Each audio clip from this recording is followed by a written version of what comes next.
impliqué dans le réveil catholique en 1900, dans les années 70. Il y a eu un réveil, puis ils ont même pris le stade olympique pour avoir une grande conférence. Et il y a quelque chose qui est arrivé finalement, puis ça, j'ai pas pu parler à cette conférence-là.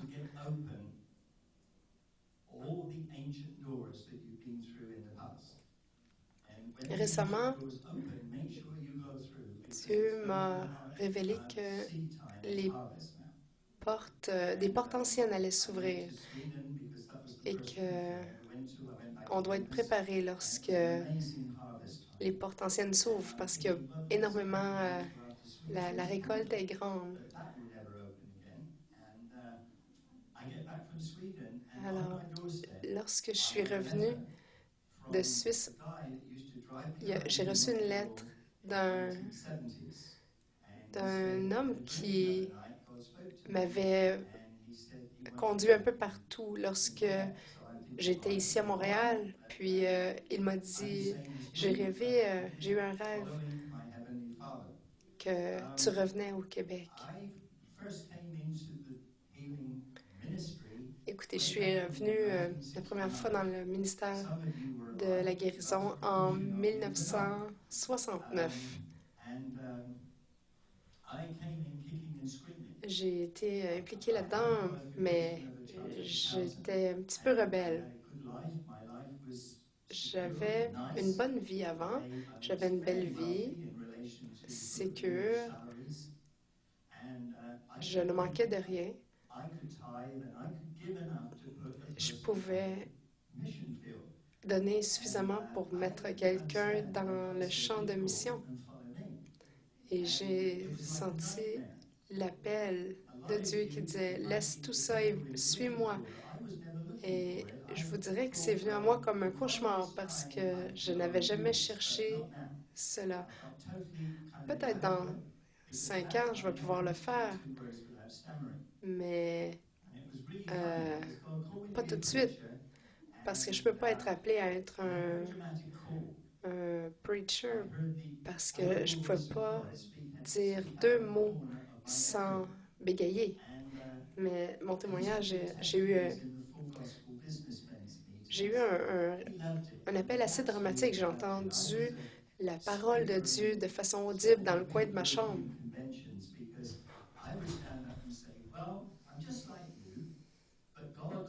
J'ai donné, j'ai donné des témoignages à des gens d'affaires du plein évangile, puis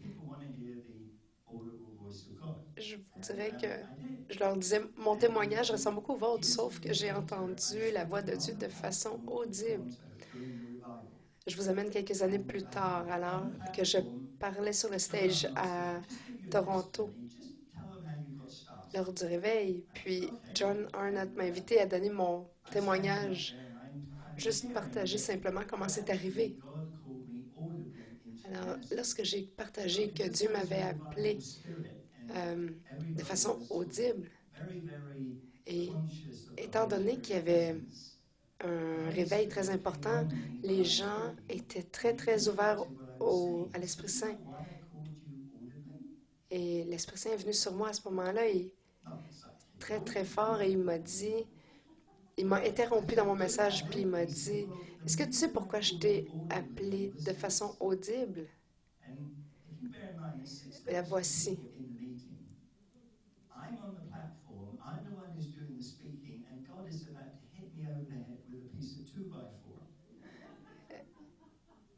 Écoutez, pour faire l'image,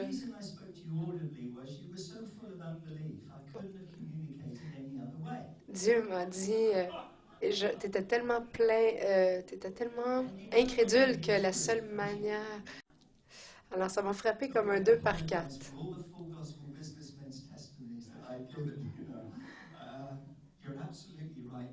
Et j'ai dit, ah là là, c'est vrai Seigneur, tu as tout à fait raison. C'est pas parce que je suis spéciale que tu m'as parlé. Euh, c'est vraiment parce que j'ai été très remplie d'incrédulité. Si j'avais eu un rêve, j'aurais pensé que j'ai mangé trop de fromage la veille. Et si je l'avais lu dans la Bible, j'aurais pas nécessairement cru que ça s'appliquait à moi. Alors, de façon audible, ça m'a vraiment atteint dans mon incrédulité. Lorsqu'on connaît la vérité vous rend libre. Et je me sentais tellement libre parce que je me sentais tellement désespérée et de partager de façon ouverte cette faiblesse devant 6000 personnes qui étaient là rassemblées à Toronto.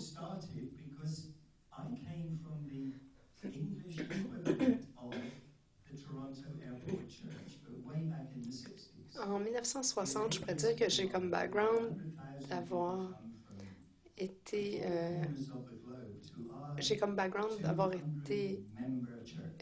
grandi dans l'équivalent de l'Église de Toronto. Nous avions un grand réseau d'églises, 120 églises environ. Alors, il y avait beaucoup d'églises dans lesquelles je pouvais prêcher, mais en fait, pas tant que ça, parce que je bégayais beaucoup. Alors, je priais pour les gens malades, mais je suis complètement convaincue que les gens ne peuvent pas être guéris lorsque je, je prie. Je- Dieu parle peut-être à mon cerveau droit, mais mon cerveau gauche, à moi, plein d'incrédulité, parle fort. Et je me dis, ça se peut pas, Dieu peut pas guérir à travers moi. Alors, ce qui est arrivé, c'est que, en fait, je priais et je priais en bégayant. Je pouvais même pas dire Jésus. Alors, Dieu a dit, je sais qu'est-ce que tu veux dire. On peut pas attendre plus longtemps que tu finisses. Alors, il guérissait.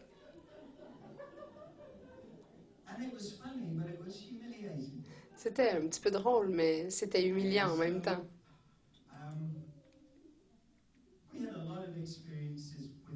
Alors, on a eu beaucoup d'expériences avec Dieu.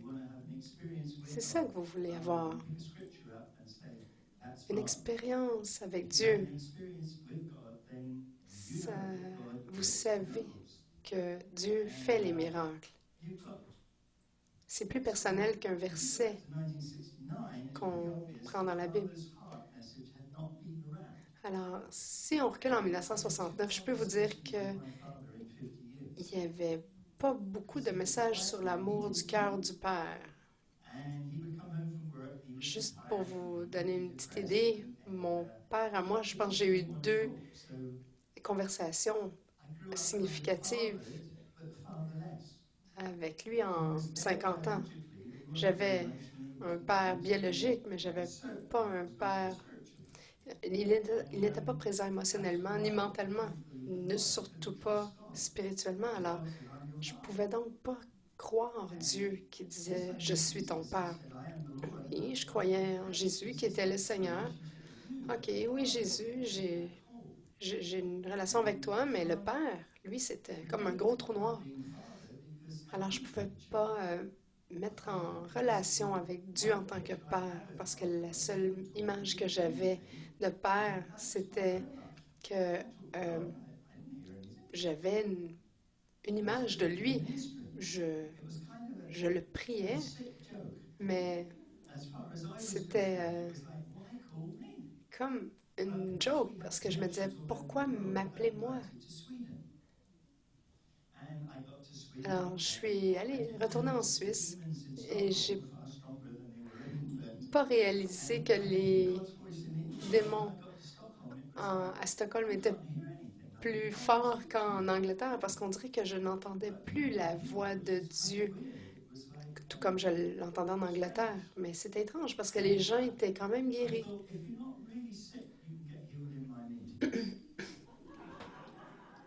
Alors, je disais, si vous êtes vraiment malade, vous pouvez aller voir Benny Hinn. Mais si vous êtes un peu malade, vous pouvez peut-être venir à mes meetings. Et il y avait une vérité à, à ça, c'est que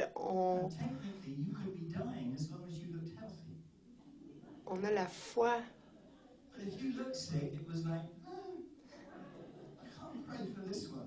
Si vous aviez l'air trop malade, ça me faisait peur.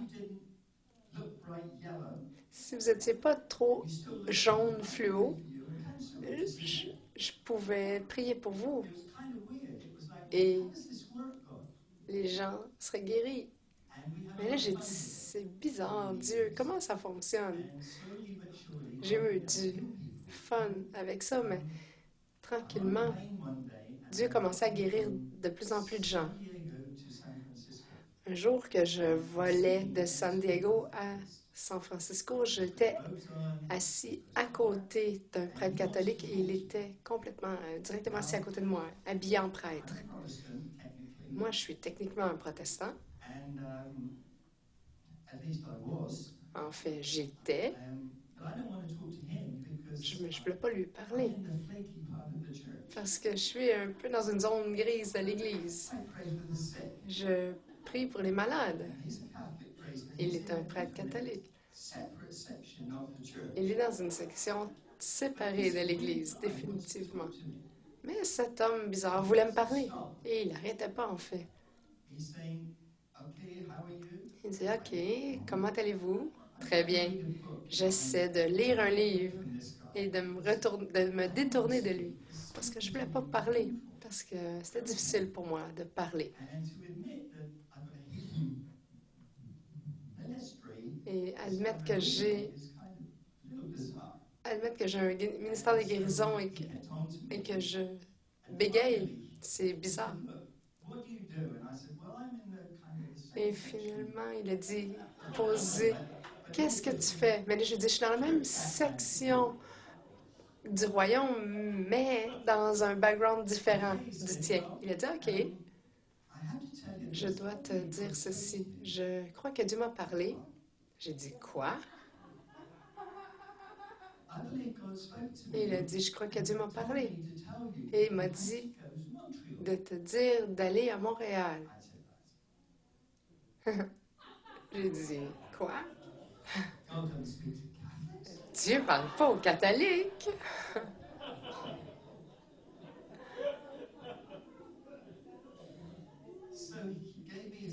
Alors, il m'a donné sa carte d'affaires que j'ai complètement déchirée. Il s'est allé d'en aller d'un côté, je suis allée de l'autre côté, je suis retournée en Angleterre. 2, 3 mois plus tard, j'ai eu une lettre d'un prêtre anglais qui était dans l'église anglicane qui s'en allait à Montréal. Il t'a dit, on t'a déjà entendu en Angleterre, ce serait génial si tu pouvais venir à Montréal aussi. Là, j'ai dit, ah non, j'ai entendu ça du prêtre déjà. Je crois que je devrais y aller.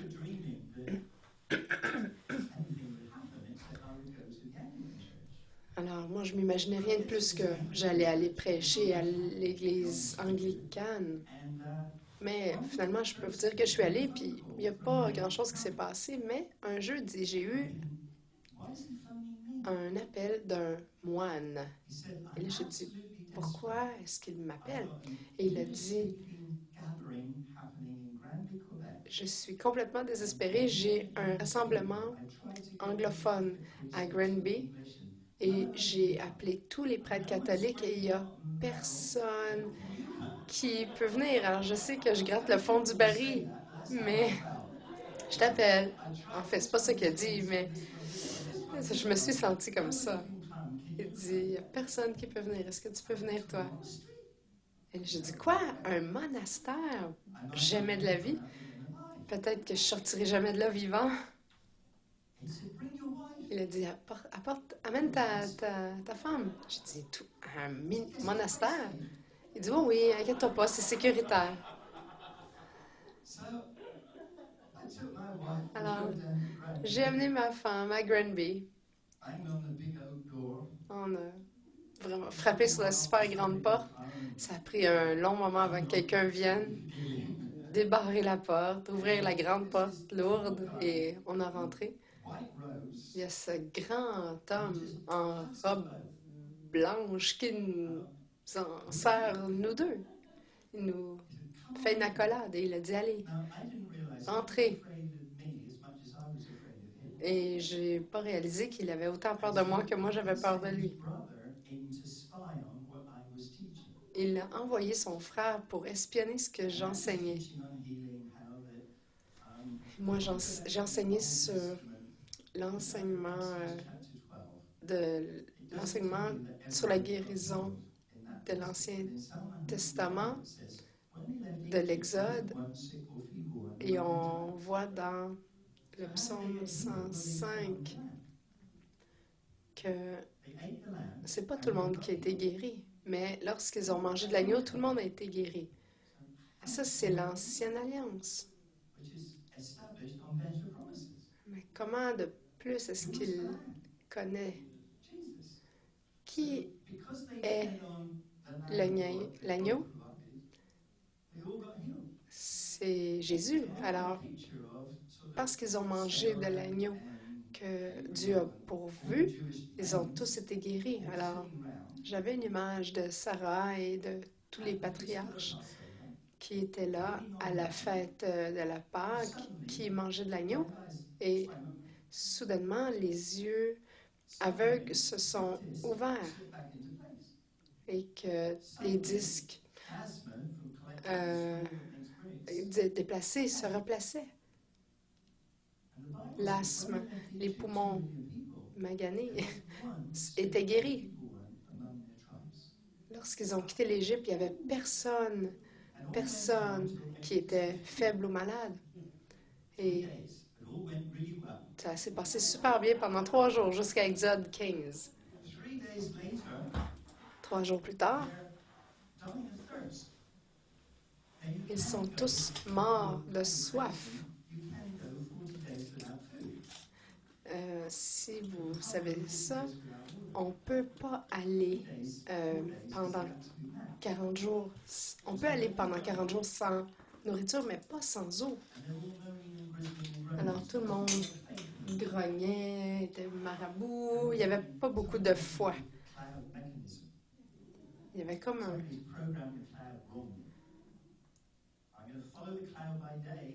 Il se disait, on va suivre le nuage le jour. Et ils se sont dit, oh Moïse, on devrait retourner dans l'Égypte parce qu'on avait au moins à manger et à boire. Regarde tous ces vautours au-dessus de nous, ils vont manger notre chair d'ici quelque temps. Alors, Moïse a crié à Dieu, Dieu, fais quelque chose. Et Dieu a tout un sens de l'humour. Dieu a dit, prends cet arbre et jette-le dans les eaux amères de Mara.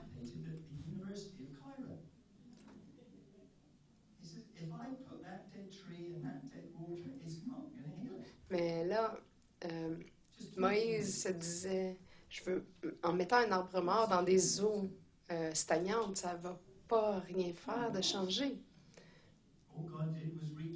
Qu'est-ce que ça représente?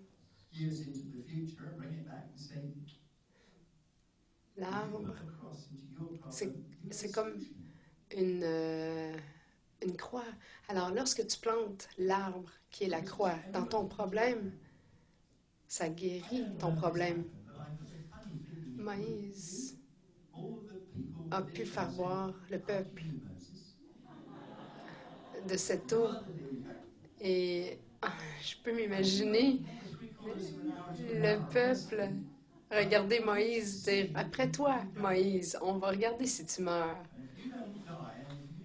Si tu t'étouffes pas, si tu meurs pas, tout le monde va pouvoir boire. » Et là, Dieu a dit « Je suis Dieu, Jéhovah, Rapha, qui est le guérisseur. Et qu'est-ce qui s'est passé? L'eau a été guérie et tout le monde a été guéri. Et Dieu a dit, je ne vais pas amener les maladies des Égyptiens sur vous. Alors, c'est Dieu le guérisseur. Comment est-ce qu'ils ont été guéris? Quelqu'un a mis la croix sur la situation et tout s'est bien passé. Et tout s'est bien passé jusqu'au livre Nombre 21. Ils n'ont pas d'eau, ils n'ont pas de manne. Et ils sont fâchés et ils se plaignent.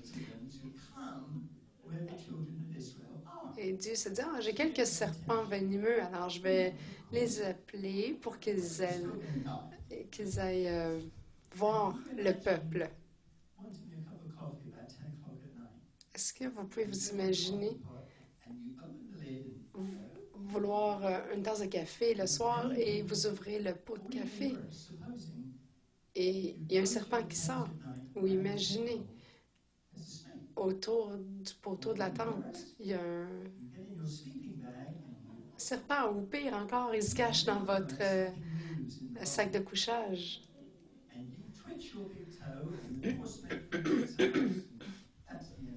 Et là, il vous mord et c'est votre fin. Et là, il y a des gens qui sont allés voir Moïse et ont dit rapidement, Moïse, vite, fais quelque chose.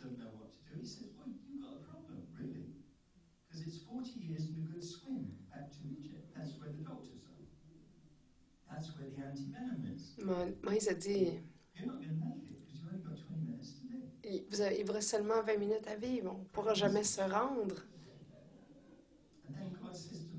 à l'antipoison. Alors Moïse a dit, allez chercher un bâton et formez-le comme un serpent. Prenez une partie de bronze et formez-la en serpent et mettez-la sur le bâton et levez-la très haut dans le ciel. Alors, quiconque va regarder à ce bâton ne va pas mourir, mais vivre. Ça ici, ça veut dire seulement une chose importante. Vous savez que vous allez mourir. Où est-ce qu'un serpent vous mord normalement? Il vous mord aux extrémités, les mains, les pieds. Alors, où est-ce que vous regardez? Si vous regardez en haut à ce bâton-là, vous regardez en haut, vous ne regardez pas à votre problème. Vous regardez à Dieu.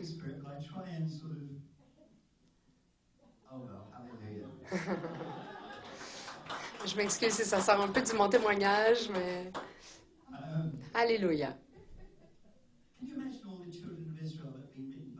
Alors, imaginez-vous tout le peuple d'Israël, les enfants d'Israël, mordus par un serpent. Et tout le monde, quelqu'un a la bonne idée de prendre un bâton avec un morceau de bronze qui ressemble à un serpent et qui demande à regarder en haut.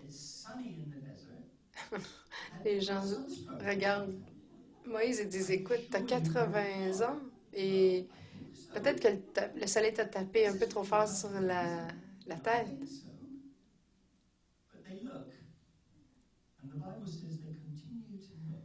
Et la Bible dit, ils ont continué à regarder. Quand ils ont continué à regarder, 10 minutes, 20 minutes, 40 minutes, 1 heure, 2 heures, ils doivent être guéris parce qu'ils ne sont pas tombés raides morts. Qu'est-ce qui est arrivé?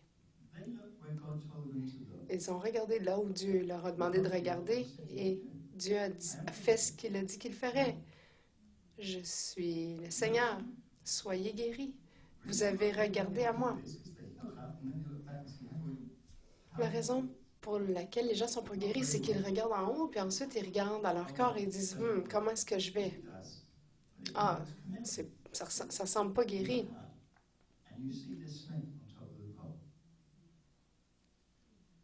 Lorsqu'on regarde en haut et qu'on regarde, on voit le serpent sur le bâton. Dans Jean 3,16, il y a quelque chose de similaire. Jésus a dit, je dois être élevé. Tout comme Moïse a levé le bâton.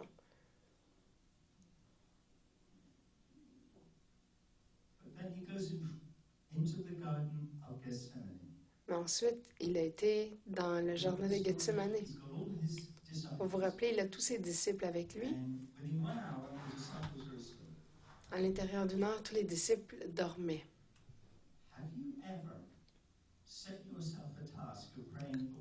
Vous êtes-vous déjà efforcé de prier pendant une heure et tombé endormi? Il y a quelques-uns d'entre nous qui sont honnêtes. Je fais moi-même l'effort de m'agenouiller et je fais l'erreur de m'agenouiller près de mon lit. Alors, ça prend quelques secondes et je dors. Ma femme vient me réveiller et je dis, dans le nom de Jésus, Amen. Et je peux vous dire que j'ai aucune idée de ce qui s'est passé dans l'intervalle. Les disciples de Jésus sont pareils comme vous et moi. On s'attend pas à ce qu'on soit parfait.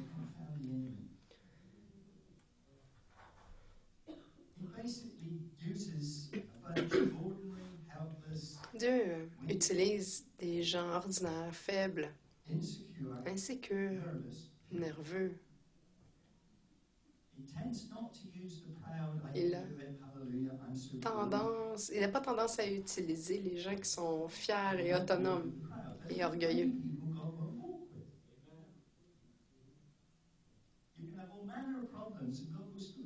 Vous pouvez avoir plein de problèmes, mais Dieu va vous utiliser quand même. Je l'ai prouvé moi-même. Alors, Jésus a versé son sang. Je suis racheté par le sang de l'agneau. Alors, pourquoi est-ce que Jésus a transpiré des gouttes de sang dans le jardin de Gethsemane? Mettez votre réflexion en marche. Jésus prie pendant une heure. Père, je ne veux pas aller à la croix. J'aimerais mieux pas être fait péché pour l'humanité. J'aime pas beaucoup le plan A. Est-ce que tu as un plan B? Le père dit, j'en ai pas d'autre. Jésus dit, OK, d'abord, le plan A est correct. C'est pas ma volonté, mais ta volonté qui sera faite. Et il transpirait des gouttes de sang. Normalement, en général, on ne transpire pas des gouttes de sang. On transpire, mais c'est pas du sang qui sort. Mais Jésus, c'est ça qui est arrivé. En 1976, je lisais ce passage-là et Dieu m'a parlé. Dieu m'a dit, si tu prêches ça, je vais guérir les maladies du cerveau. Ça m'a fait pétrifier sur place. Il disait pas des maux de tête, il disait des dommages au cerveau. Mais Dieu m'a dit, une fois que tu as une révélation de Dieu, elle t'appartient. Alors, j'ai été invitée à ce grand rassemblement en Angleterre. Et j'ai dit, ah, mon Dieu, il faut que je fasse ça, puis ça me tente pas. Je priais pour l'arthrite, l'asthme, des petites maladies comme ça. Mais là, j'ai dit, bon Seigneur, je veux être fidèle. Alors, j'ai lancé ça dans l'Assemblée comme une pensée secondaire. Et je me suis dit, peut-être que personne n'a entendu.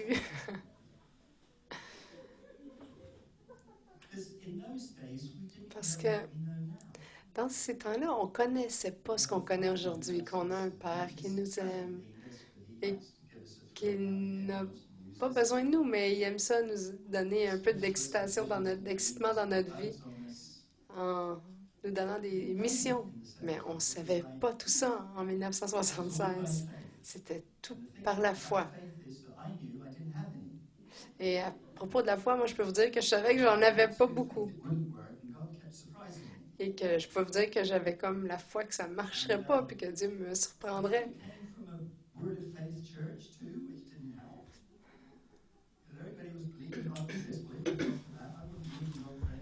En plus, je venais d'une église qui avait un background qui- vraiment de croyants. Et moi, je n'avais pas de foi.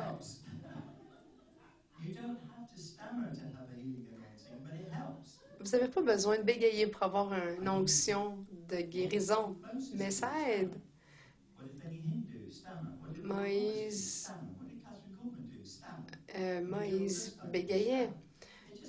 Benny Hinn aussi. Euh, il y a plusieurs noms. Oral Roberts avait des problèmes de bégaiement. Alors, écoutez, je peux vous dire, si vous avez des problèmes de bégaiement, Dieu peut vraiment vous utiliser. Alors, je suis en train de prier, puis je remercie Dieu qu'il n'y a personne qui vient puis qui dit, j'ai un problème au cerveau, aidez-moi. Alors, c'est terminé. C'est terminé, tout le monde s'en va, la présence de Dieu s'en va, et là je vois un couple qui s'avance à la fin et qui ont dit, on aimerait que vous priez pour notre fils, parce qu'on a 35% de ses cellules qui sont mortes à sa naissance. Il est mort, il a été adopté et il, a, il est né d'une femme qui était dépendante à l'héroïne. Et là, il grandit, puis il devient un peu plus dangereux. Alors, on aimerait que vous priez pour lui. Et là, je suis là.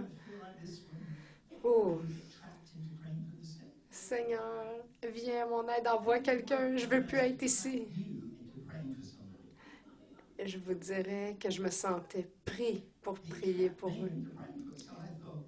Alors, il m'a pris là, alors j'ai dit, Seigneur, je ne sais pas comment prier. Alors voilà comment j'ai prié.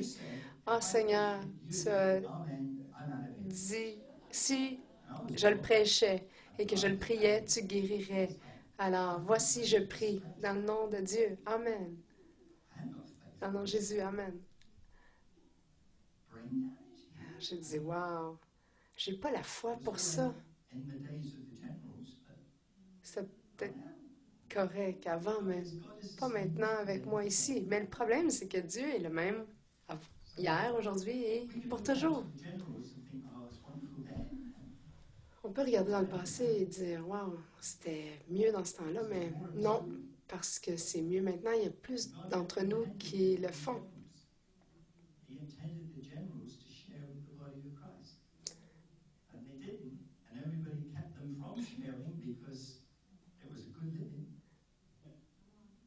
Dieu voulait que les généraux puissent partager avec l'Église.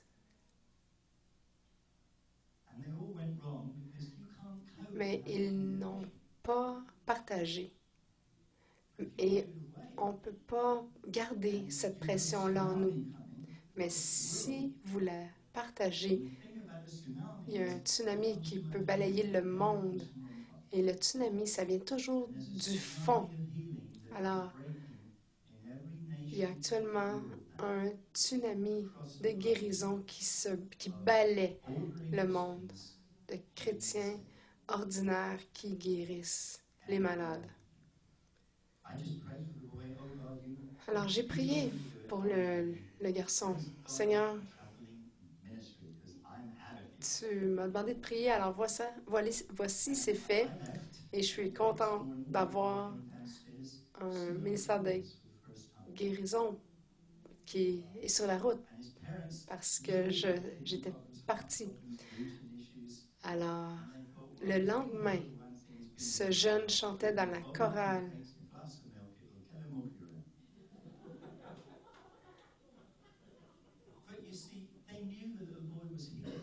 Il savait que ce jeune était guéri parce que ce jeune a eu sa première pensée créative.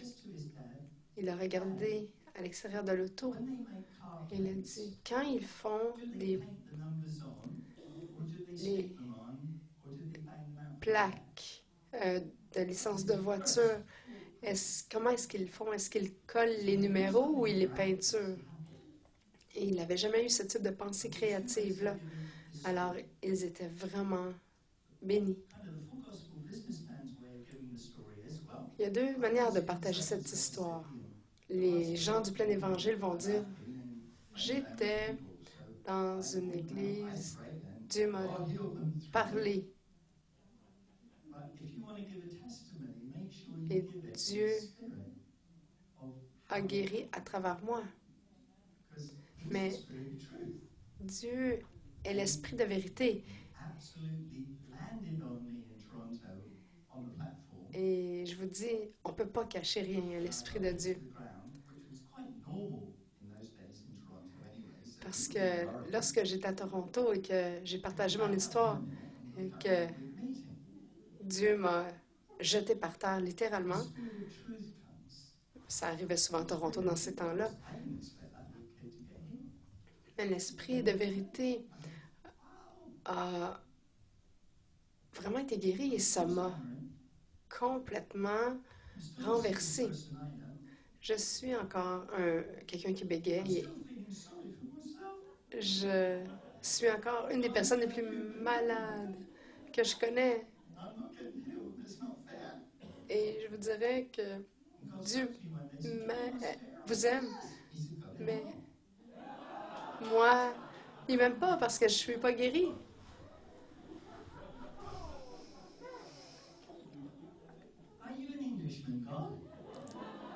Et là, il m'a fait une blague à l'anglaise en disant, Dieu m'a dit, va en enfer, tu vas te plaindre pour de vrai. Si tu veux l'amour, la grâce, la faveur, viens par ici. Mais sinon, tu n'auras pas ce qui est juste. Alors, j'ai dit, OK, merci Seigneur, c'est génial d'être discipliné par l'Esprit Saint. Les hommes essaient, les hommes essaient de nous faire marcher dans la voie juste, mais il n'y a rien de mieux que l'Esprit Saint pour le faire. Alors, j'ai dit, OK Seigneur, je me plaindrai plus. Si vous dites, je ne prierai jamais pour les malades, c'est ça qui va arriver parce que Dieu dit, voyons voir. Alors, un jour, un dimanche matin, je prie dans une église baptiste en Angleterre. Et là, j'étais en train de parler de la, de la femme qui a essayé de rejoindre la robe de Jésus. Et là, il y a une petite fille soudain qui court vers moi puis me, me touche le pantalon. Et elle me tient par les deux pieds. C'est difficile de garder l'équilibre par une petite fille de 5 ans. Et c'était la petite fille du pasteur. Il est venu, et c'est ma fille, il a pris. Là, il dit, wow, qu'est-ce qui est arrivé? Nous avons vu Dieu guérir une petite fille d'un syndrome trisomique. Les yeux ont changé, la face a changé, tout a changé. J'ai dit, elle avait touché la robe de Jésus et tout à coup, cette petite est venue à moi et elle a dû voir Jésus en moi. Je vous dis, ne vous précipitez pas tous vers moi en courant, là.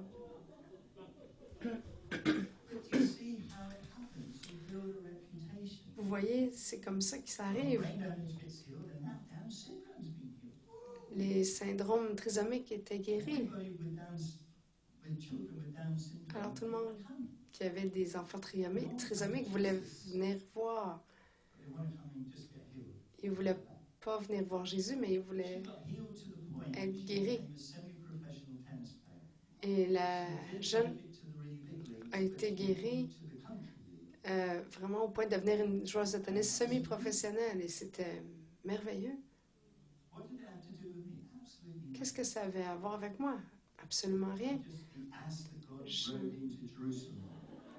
Je ne suis que l'âme que Jésus a utilisé pour aller à Jérusalem. Et c'est vrai aussi pour vous. Vous pouvez rire de moi, mais Jésus veut vous monter. Vous aussi, il veut faire un tour sur votre dos.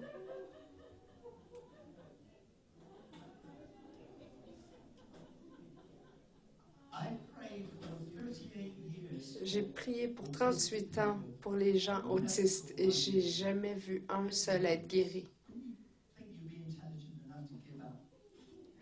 Et des gens qui me demandent, est-ce que tu serais peut-être assez intelligent pour abandonner? C'est pas ton onction. Tu as essayé, mais c'est pas pour toi.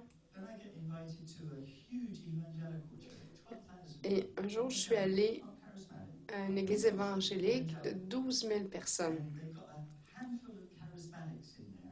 Il y avait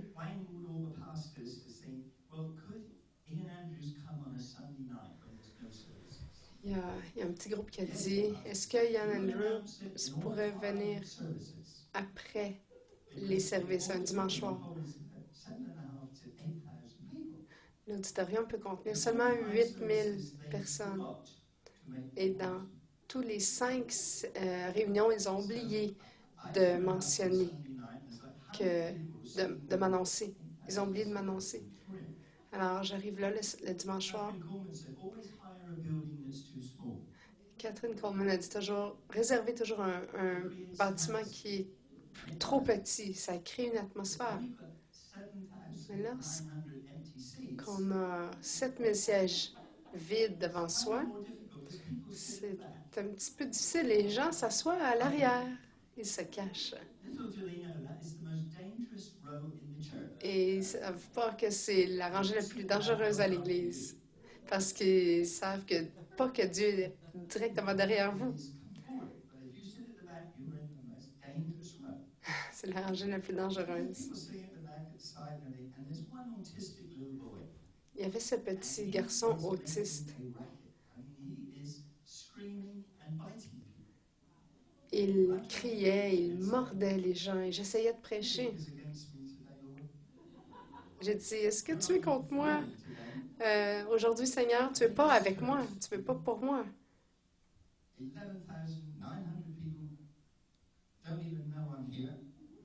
Il y a plein de gens qui savent pas que je suis ici.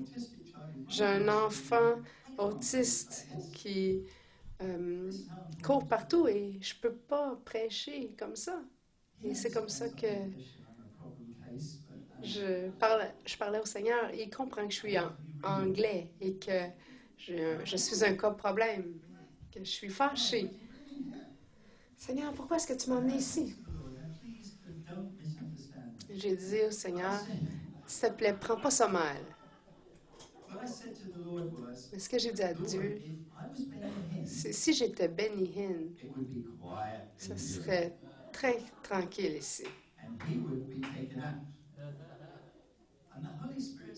Et l'Esprit Saint m'a dit tellement clairement, tu n'es pas Benny Hinn.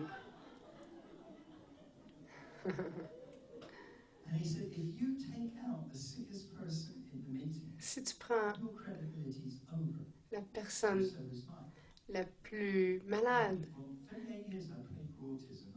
et que tu ne la guéris pas, c'est ta crédibilité et la mienne qui sont affectées.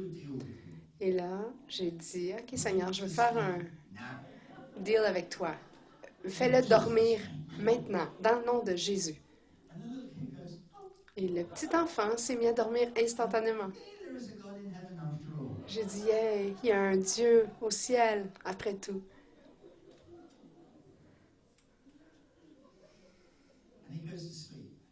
Et il s'est endormi. Et là, Dieu a dit, parfait. Maintenant, maintenant, va imposer les mains et impose la paix.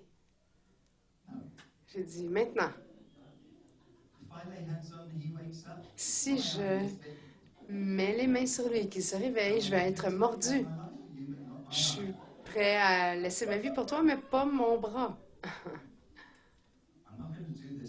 Je ne vais pas faire ça, Seigneur. Seigneur. On ne peut pas dire Seigneur et non dans la même phrase. OK, Seigneur. Je vais donner une nouvelle définition à imposer les mains. Je ne vais pas changer. Je ne vais pas toucher un cheveu de ce petit monstre, enfant. J'ai mis ma main tellement légèrement sur sa tête qu'il n'a pas pu sentir rien de ma main. Et là, j'ai pensé, ma paix, je te donne. Ma paix, je te donne. Pas celle que le monde donne, mais la mienne. J'ai dit, OK, merci Seigneur, c'est fait. Laisse-moi m'en aller. Et j'ai réussi à m'en aller. Il ne s'est pas réveillé. 3 mois plus tard, je suis de retour dans la ville jumelle en Amérique. Et le pasteur de cette église évangélique immense m'appelle pour me dire, je vais juste te partager que ce petit jeune qui était autiste, et actuellement, il est dans une école normale, il est complètement normal, il est dans une école normale et il a été complètement guéri. J'étais wow!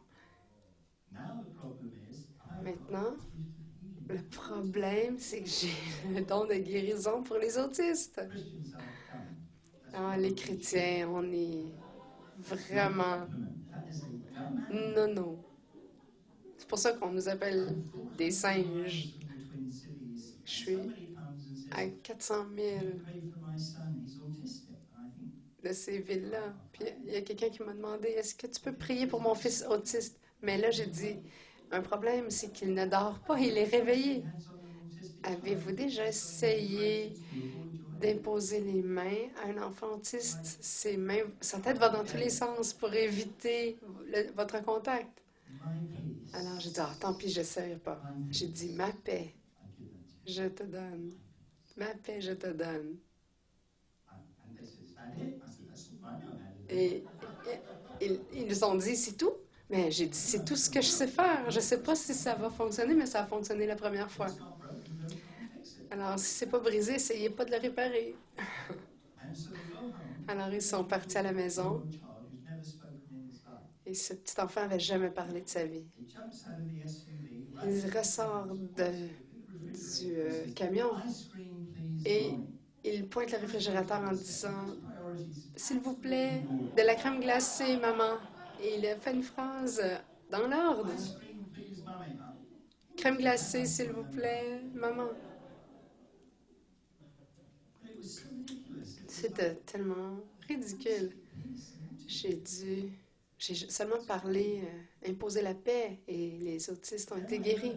Et là, j'ai appris plus tard que les autistes n'ont pas les ondes cérébrales qui contrôlent la paix. C'est seulement plus tard que je l'ai appris. Alors, j'étais en Idaho en train de prêcher lorsqu'un jeune de 12 ans qui vient et qui est plus grand que moi, il a sa casquette renversée, ses yeux vont dans tous les sens. Et là, on ne peut pas leur demander d'être calme pendant qu'on prie pour eux parce qu'ils ne veulent pas être touchés. Alors, j'ai seulement parlé et ça a peut-être arrêté de bouger dans tous les sens.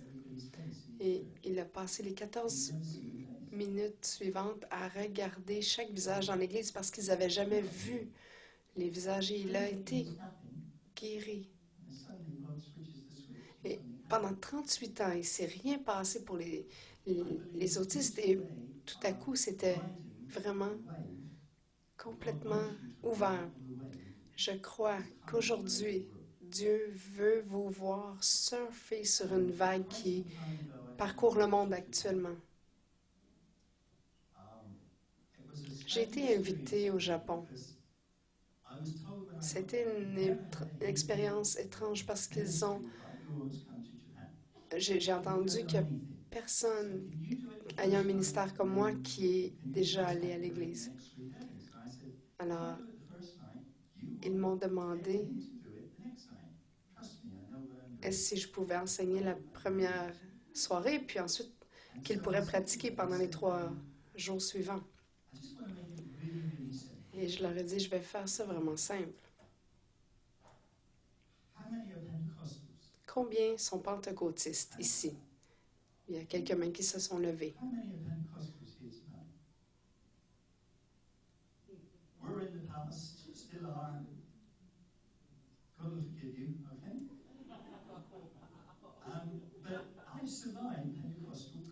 J'ai survécu les prières pentecôtistes pour la prière. J'ai vraiment survécu. En Suisse, j'ai eu une migraine très sévère et je devais faire une réunion de guérison. Et je leur ai dit, je ne peux pas rien faire parce que j'ai vraiment mal à la tête. Je ne peux même pas penser. Alors, il y avait beaucoup d'anciens de l'Église. Et ils ont prié.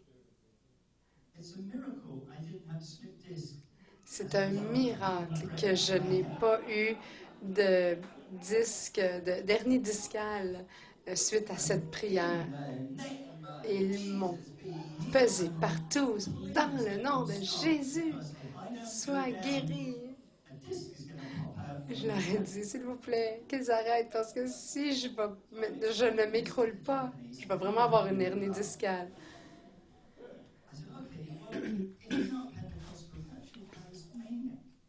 Alors, je leur ai dit, si vous n'êtes pas pentecôtiste, vous êtes peut-être charismatique. Parce que la rivière s'est rendue en Japon et il y a des gens qui shakaient énormément, qui étaient tellement remplis qu'ils shakaient énormément, tremblaient. Et je leur ai dit, Jésus guérit les gens qui ont le Parkinson. Comme Et Jésus ne se promenait pas avec l'onction en shakant comme ça, en tremblant comme ça. Écoutez, je vous fais une image, vraiment, une, euh, une image vraiment, mais je voulais juste faire un point. J'ai dit aux Japonais, quand Dieu dit imposer les mains, il ne dit pas pousser dans l'estomac jusqu'à ce que la personne tombe. Il dit déposer les mains.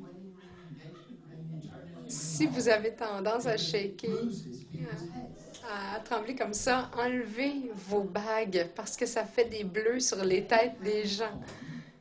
Imposez les mains. Ne faites rien d'autre. La guérison, c'est simple, mais les chrétiens en font tout un plat. Imposer les mains, c'est déposer les mains. Ça ne veut pas dire presser sur la terre. Pas donner un massage du cuir chevelu pour les gens qui commencent à être chauves. Ça dit déposer vos mains légèrement, sans tension. Très simple.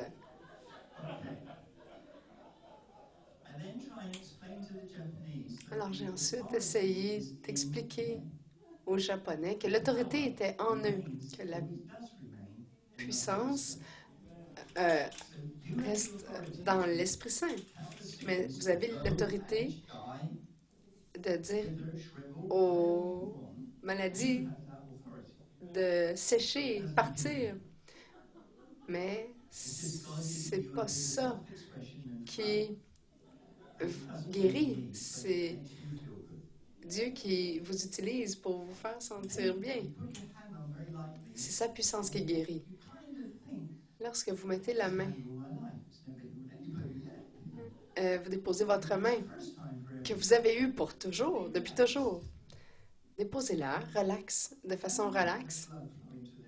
Combien de gens ici ont du sang qui coule de qui se rend au bout de leurs doigts?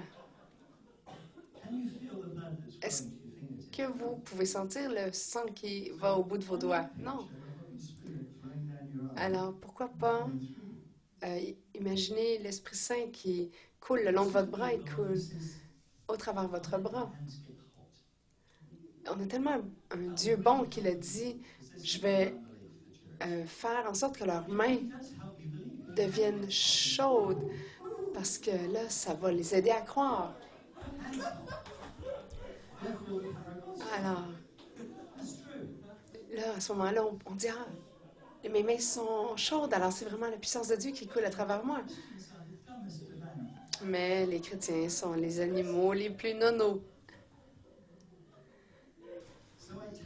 Alors, j'ai dit aux gens, laissez-moi vous donner un petit conseil. Ne priez pas.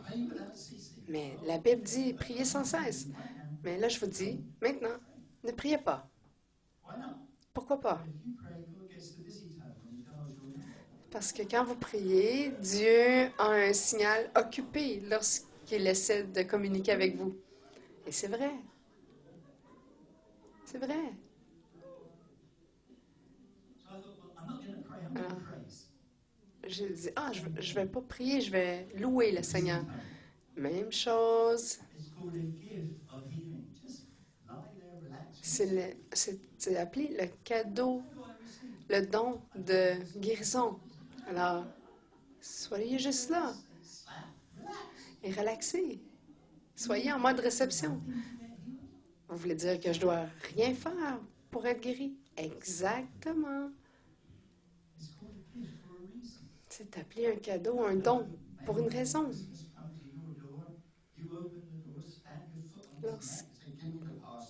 Lorsque le Père Noël vient à votre porte avec des cadeaux, vous ne vous mettez pas sur son dos et lui suppliez de donner un cadeau. Vous faites juste dire merci et vous refermez la porte. Mais non, j'ai entendu dire, sans la foi, c'est impossible de plaire Dieu. Mais c'est pour ça que Dieu a appelé ça la foi. Relaxez, faites rien. J'ai jamais entendu ça comme ça avant. C'est Japon. J'ai pas réalisé que les Japonais aimaient faire les choses ensemble.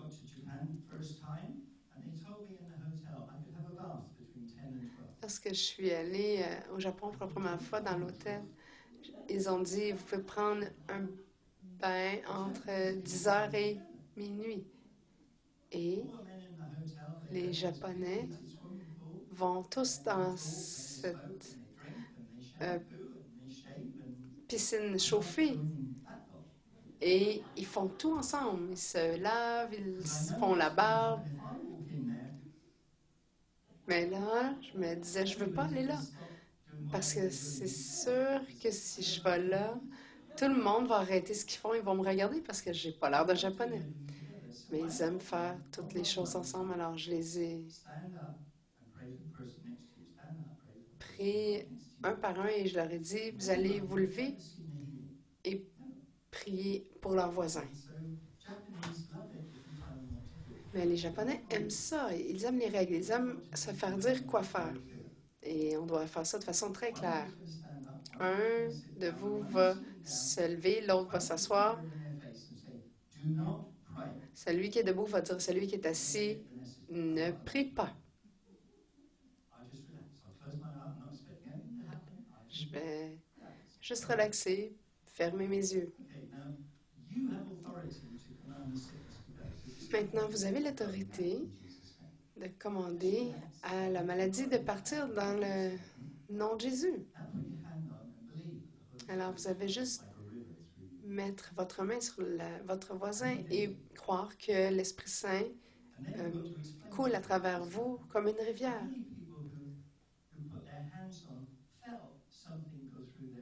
Combien de gens ici ont imposé les mains et ont senti quelque chose couler à travers leurs mains. Combien de gens assis ont senti quelque chose arriver en eux? J'ai dit, OK, parfait, tout le monde a senti ça. Alors, qu'est-ce que vous pensez qui est arrivé quand l'Esprit Saint est arrivé? Qui est-il? C'est Dieu. Qu'est-ce qui se passe quand Dieu coule en vous? La maladie s'éloigne. Ça s'en va. Dans la présence de Dieu, ça ne peut pas rester.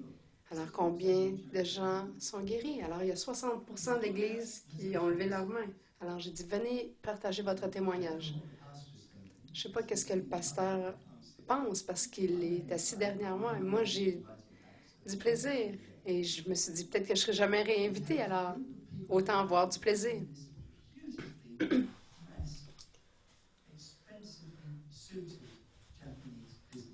Alors, il y a cet homme japonais, un homme d'affaires, habillé très richement, sûrement un président de très grosse compagnie. Il respirait la prospérité. Il a dit, j'ai pas besoin d'un interprète. J'ai dit, ah, OK, c'est un miracle, merveilleux. Il dit, je parle anglais, mais je suis très confus. J'ai dit, mais il me semble que j'ai fait ça simple pour un homme si intelligent. Et j'ai dit, pourquoi vous êtes confus? Il dit, j'étais aveugle et maintenant je peux voir. OK. Aide-moi, Seigneur. Je pense que vous ne vouliez pas dire confus. Je voulais dire peut-être que vous étiez émerveillé. Il dit, je comprends l'anglais, je vous ai dit que j'étais confus. J'ai dit, pourquoi vous êtes confus? Il dit, c'est parce que c'était ma femme qui avait imposé les mains sur moi. Pourquoi? C'est parce que c'est un pays patriarche.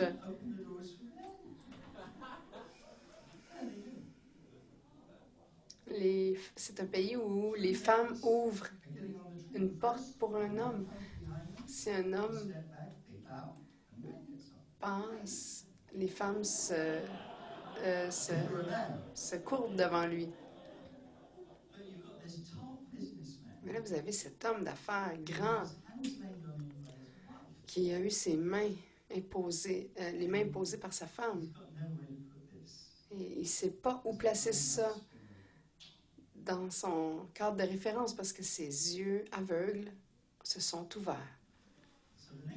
Alors, le jour suivant, j'enseigne sur la parole de connaissance qui passe dans... qui a le don de parole de connaissance. Ça, vous avez pas ce don-là? Alors, venez en avant. Êtes-vous une de ces chrétiennes remplies de l'esprit, saoules de l'esprit? Si vous vous tournez, tenez-la.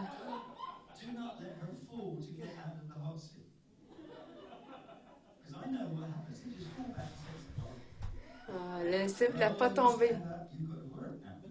Restez debout et travaillez. Si vous avez une conversation avec quelqu'un, est-ce que vous leur dites parfois, je vois ce que vous voulez dire ou j'entends ce que vous voulez dire? Les deux? OK, je vais vous faire confiance. Maintenant, vous allez voir.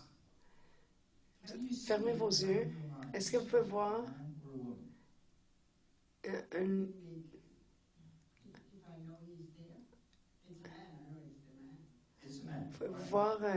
un homme ou une femme dans... Dites-moi. Dites-moi la couleur de ses cheveux. Brun. Non, là, c'est pas une parole de connaissance, là. Ah. Je voulais pas dire derrière votre tête, je voulais dire dans votre tête. Pensez à quelqu'un.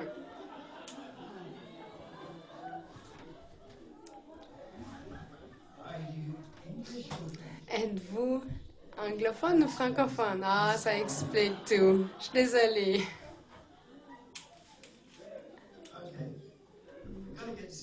Alors, bon, devenons sérieux pour un instant. C'est très, très sérieux. Fermez vos yeux, relaxez. De la manière que Dieu a créé le langage, c'est que chaque nom que Dieu a donné a une image derrière. Si je dis chien, certains de vous qui peuvent voir un petit chien, certains voient un gros chien, un berger allemand, labrador, shih tzu, mais vous voyez un chien. Alors, si on dit, je vois une belle assiette blanche avec un steak, des pois, des frites, une grosse tomate qui a été euh, coupée, combien de gens peuvent le, le voir, combien le sentent, combien le goûtent? On a 5 sens dans le naturel, mais on en a 6 dans l'esprit. Et le 6e, c'est la foi. Alors, ce que vous allez faire, une de ces images va venir. Une image d'un homme ou d'une femme. Il y a une image d'une femme qui vient. Quelle couleur de cheveux? Brun. Quel âge vous pensez qu'elle a? Dans les jeunes quarantaines. Savez-vous qu'est-ce qu'un scan est? Mettez-la dans un scan et scannez-la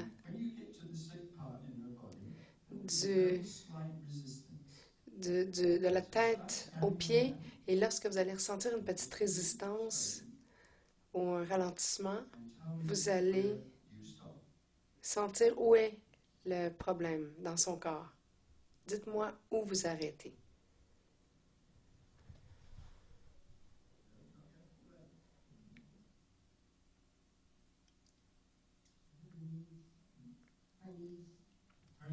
Alors, le problème est dans ses genoux.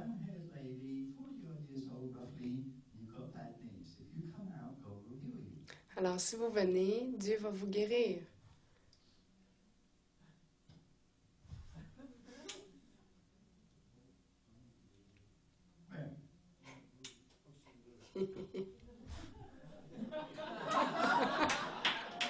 Dieu a vraiment le sens de l'humour. C'est la fille qui fait la traduction.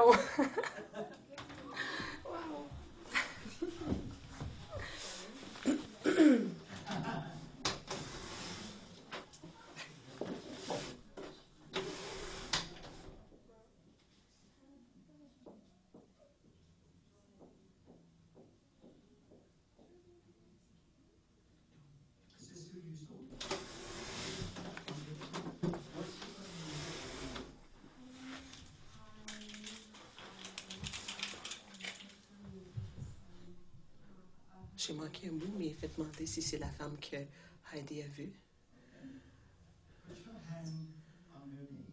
Elle a expliqué c'est où la douleur. Fait que là, Heidi va placer sa main sur le genou doucement et commander que la douleur s'en va au nom de Jésus.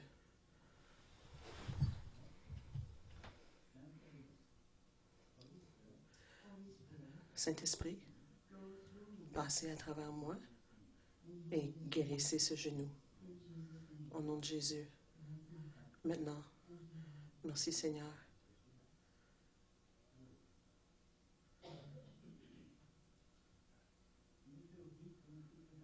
Est-ce que vous sentez du chaleur qui passe à travers votre main?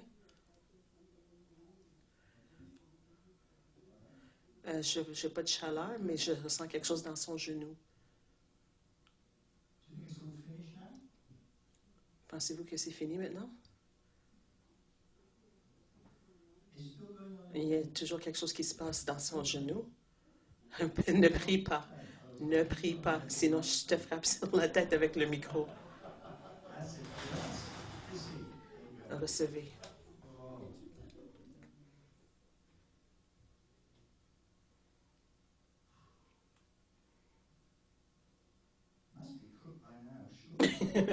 Sûrement, c'est vrai. La cuisson est finie. Mais je le ressens encore.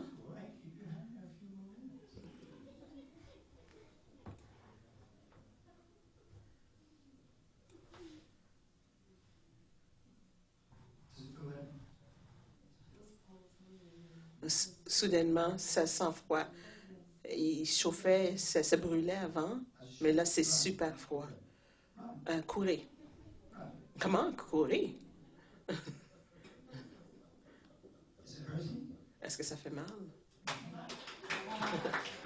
Je présume elle a dit non. Ah, c'est fantastique, c'est incroyable. Je me sens libérée, légère. On va les applaudir. Donc, si les femmes peuvent le faire, les hommes peuvent le faire aussi. Qui, moi? Oui, toi.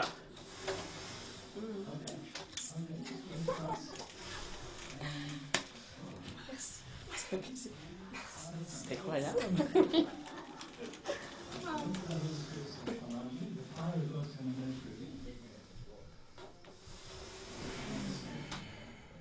Le feu de Dieu va vous traverser et toucher la terre.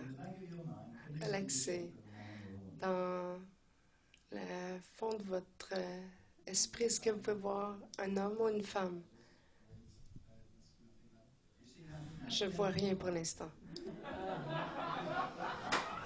Alors, faites juste en choisir un. Je vois un homme. Gardez vos yeux fermés. Combien est-ce qu'il pèse?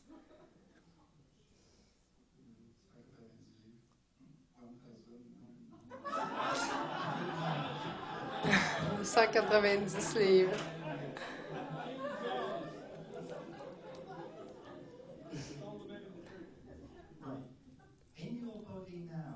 Dans votre corps, maintenant, est-ce qu'il y a une douleur qui est venue? Regardez votre corps et dites-moi s'il y a une sensation de douleur qui n'était pas là il y a quelques instants.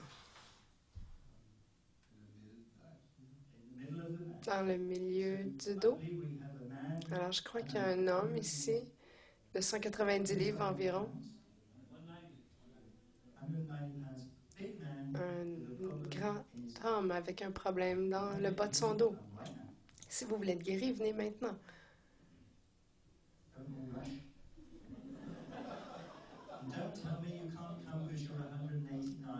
Dites pas que vous pouvez pas venir parce que vous êtes à 199 livres.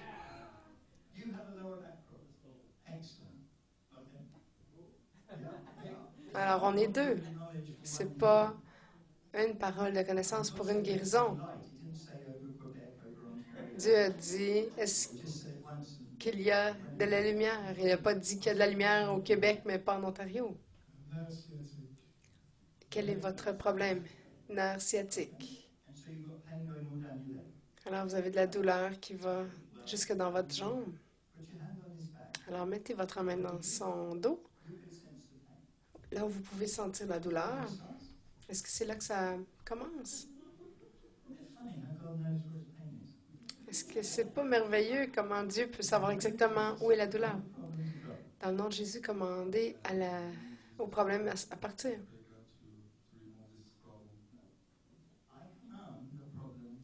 Je... OK.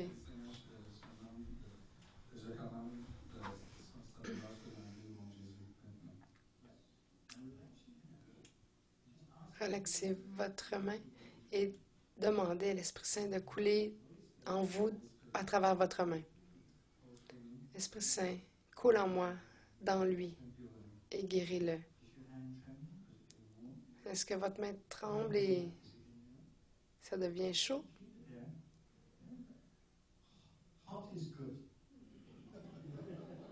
Alors oui, vous sentez une chaleur? C'est bon.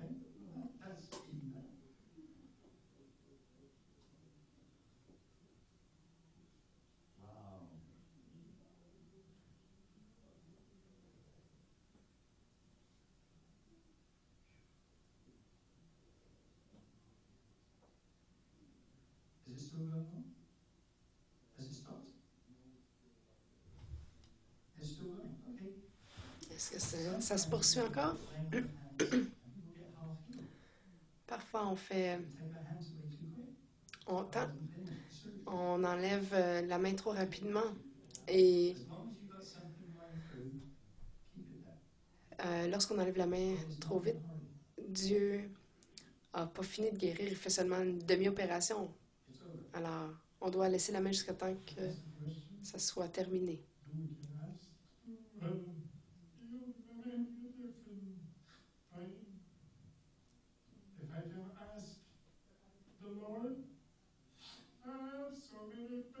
Est-ce que je peux demander au Seigneur, j'ai tellement de douleur. J'ai tellement de douleur.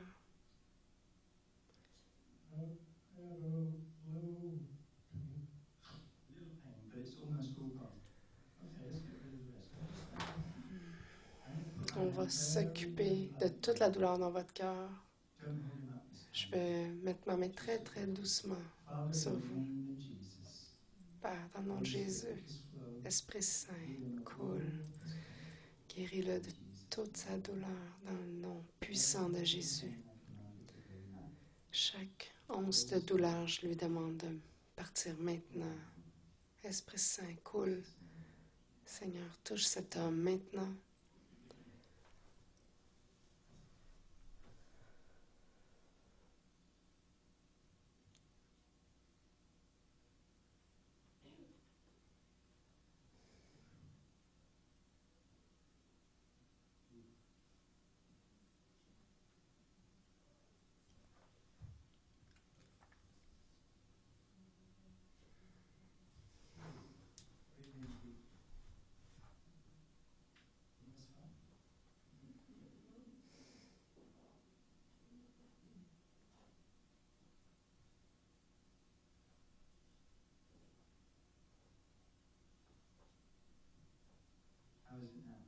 Commencez maintenant. Ma douleur dans le dos vient d'augmenter. Avez-vous été impliqué dans un accident? Oui, un accident d'auto.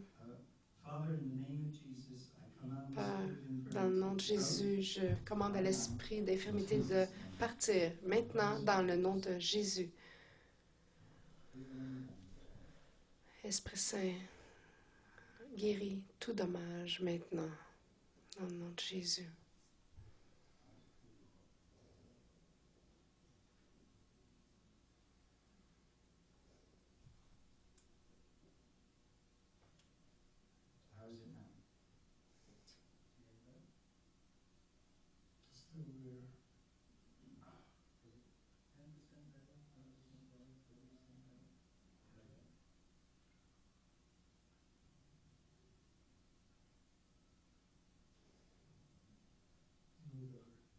Est-ce que c'est mieux? 10%, 20%, 30%? Non, c'est pas mieux maintenant.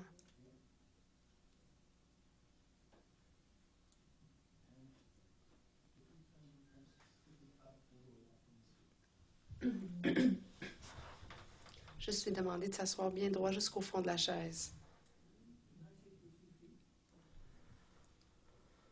Est-ce que je peux prendre vos deux pieds? Regardez la différence. Voulez-vous être plus grand ou plus court lorsque Dieu va vous guérir?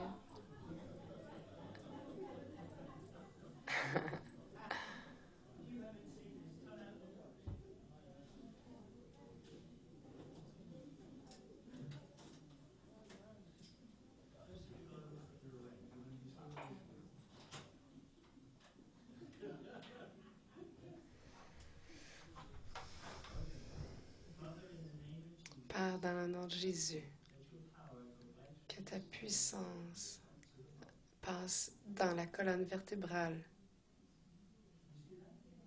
du haut jusqu'au bas.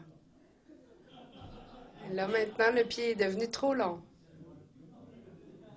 Alors, on n'est pas très bon, hein? Regardez bien, le pied le plus court va rejoindre l'autre. Vous pouvez voir.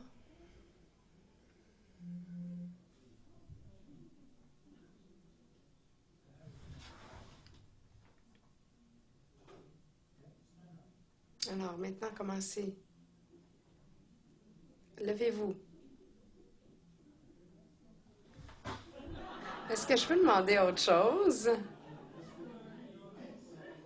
Ah. Il travaille encore là-dessus.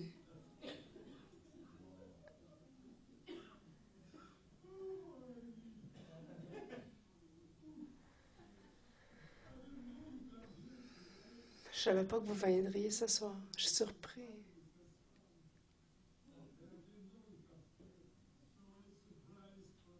C'est une surprise pour moi. J'ai essayé de connaître le Seigneur de plus en plus.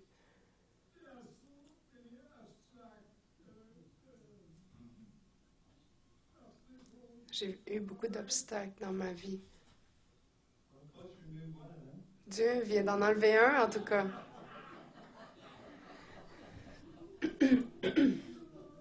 Merci, Seigneur.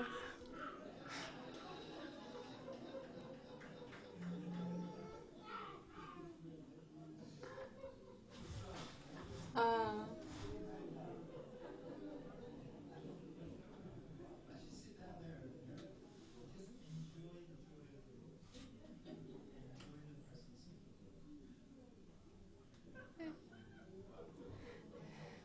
Profitez de la présence de Dieu.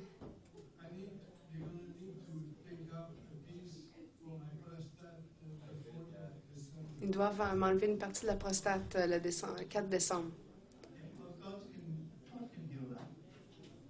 Dieu peut guérir ça, Père, dans le nom de Jésus. Que ta présence et ta puissance coulent complètement en lui, dans le nom de Jésus. Amen et Amen. Qui est la personne ici qui a de la dyslexie? Que les mots sont inversés.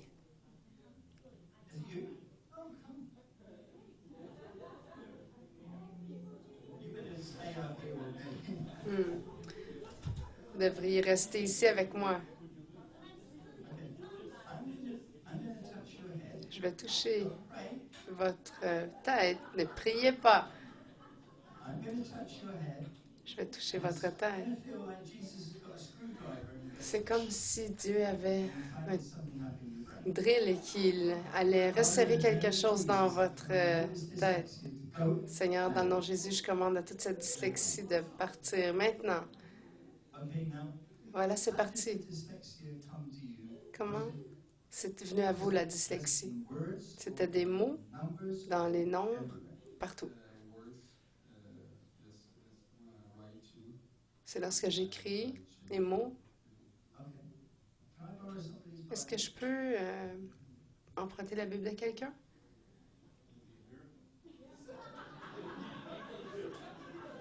Ah, c'est un miracle s'il peut lire ça en anglais.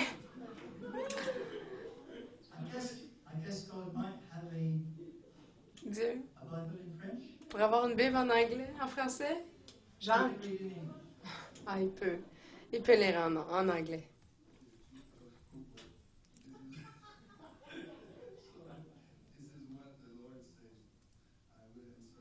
C'est ce que Dieu va dire. Je vais te répondre en temps.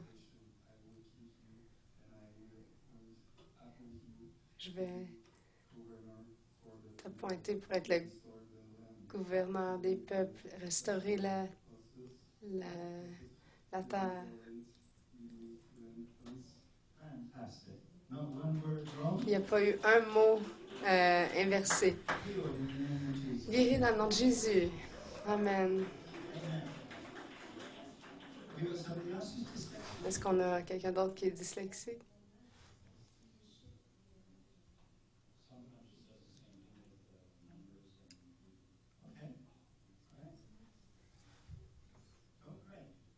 Ne priez pas. Juste recevoir. Père, dans le nom de Jésus, touche cette tête, Seigneur. Guéris le Seigneur maintenant parce que Dieu a transpiré du sang pour que cette condition soit guérie dans le nom de Jésus.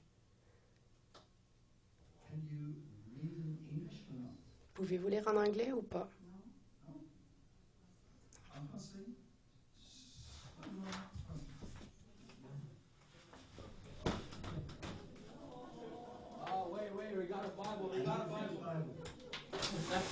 Hallelujah.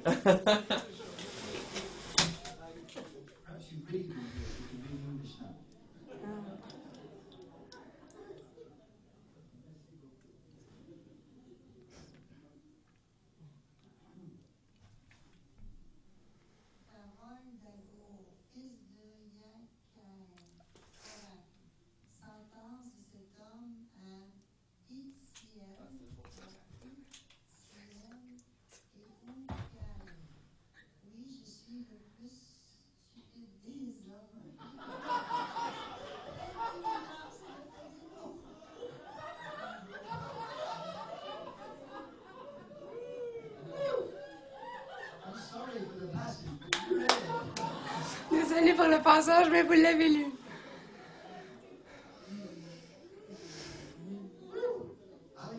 Alléluia. Amen. Okay. Who's the person who is lost the Maybe you sense of should keep smell? it. Seriously, on sait jamais. S'il y a quelqu'un qui va aller. Just stay up here. Never been part-time with me, right? Alors, restez ici en avant. You don't. You can't smell nothing. Est-ce que quelqu'un a perdu ses sens ici?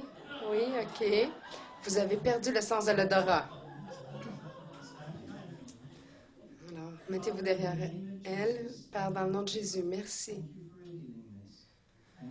Merci pour révéler ceci, ouvrir ses narines pour qu'elle puisse sentir dans le nom de Jésus. Merci, Seigneur. Amen. I can smell rose smell very strongly. Sentez-la.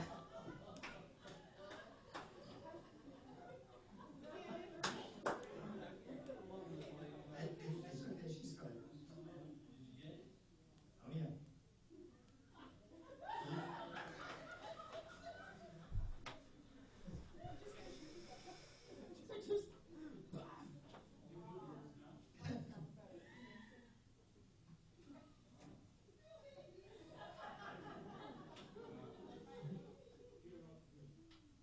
It's okay. We've got enough, believe me.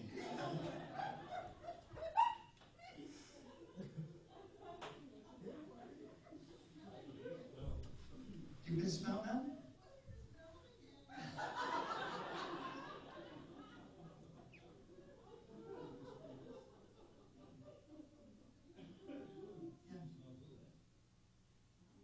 It's coming. Alors, votre sens de l'odorat revient.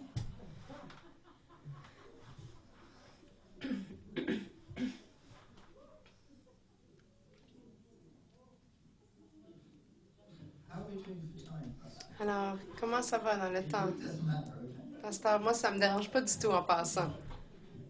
Who's got a heart condition? Qui a un problème de cardiaque ou avec le cœur? Somebody's got a bad heart? Quelqu'un qui a un problème avec son cœur?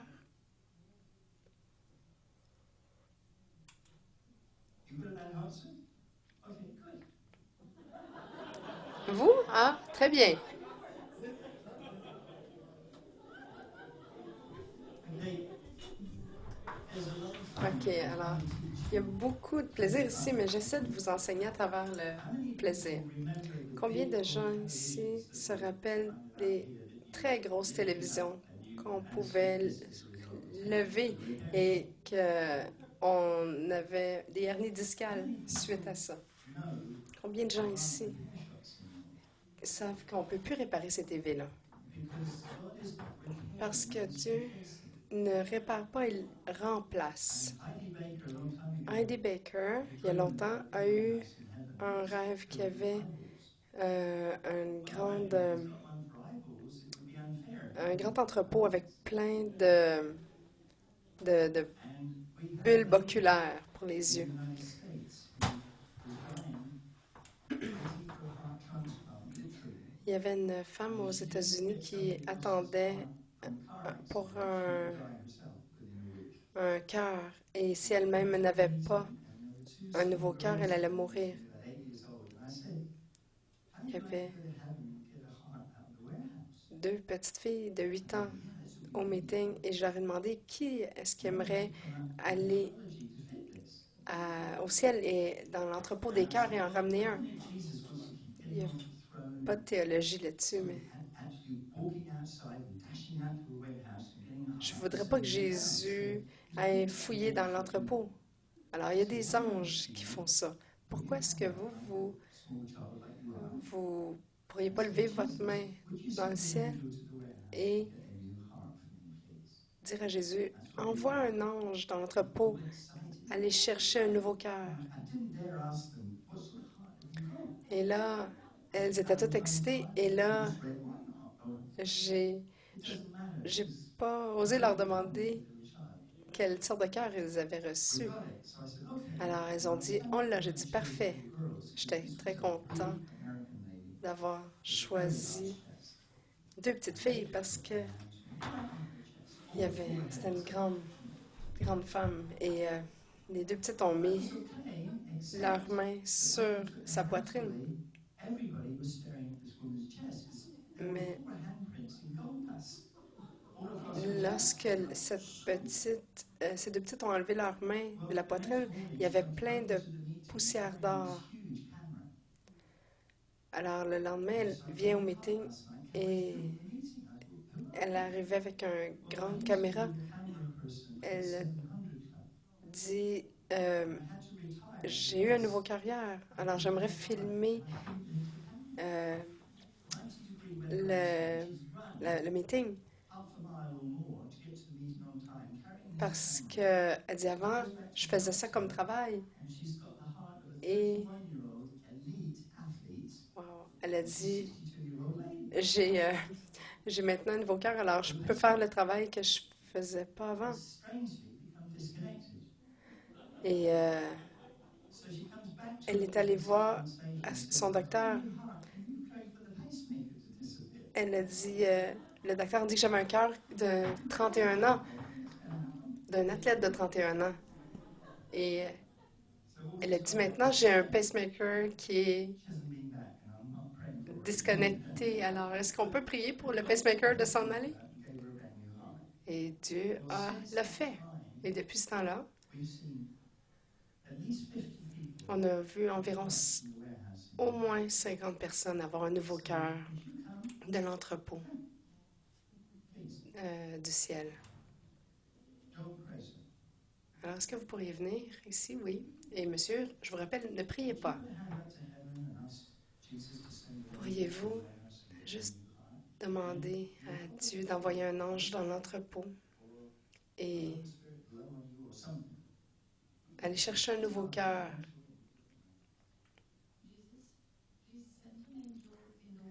Jésus, s'il te plaît, envoie un ange dans l'entrepôt pour donner un cœur à cet homme précieux.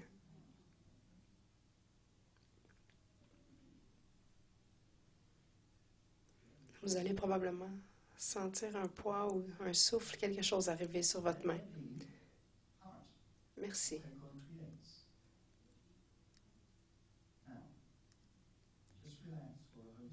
Relaxez alors que l'Esprit Saint coule en vous.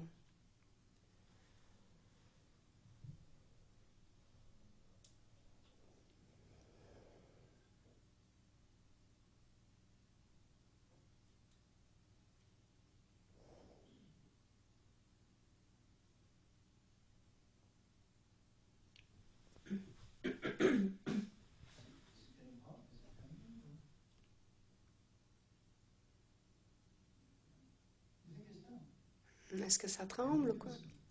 Je pense que c'est fait. Comment est-ce que vous sentez, monsieur? Je me sens bien.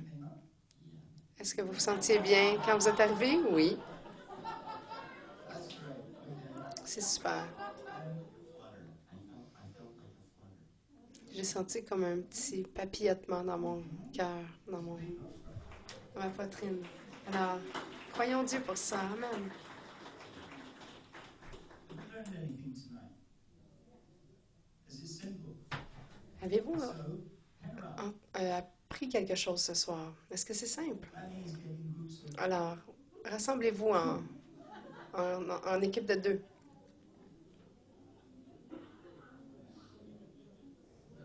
the one on the right. La personne sur la droite The va one sitting prier. down to the left is going to receive. La personne à gauche va recevoir.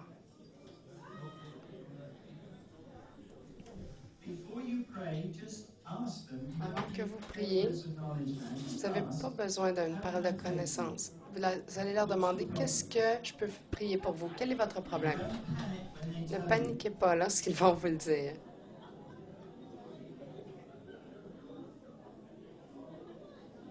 Before you pray for Avant them, que vous priez pour eux, wag your finger in their face and say, "Do not pray." secouez votre doigt devant eux et Do not pray. dites-leur, je vais prier pour vous. Ne priez pas. Okay, then command the sickness, whatever it Demandez is, to à la go maladie in the name of de Jesus. partir dans le nom de Jésus. Yeah, yeah. Est-ce qu'on peut prier pour quelqu'un d'autre aussi? Oui. Okay, well. Okay.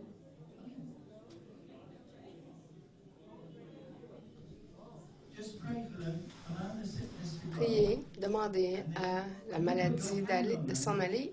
Lorsque vous mettez votre main sur eux, priez que l'Esprit Saint coule de vous à eux.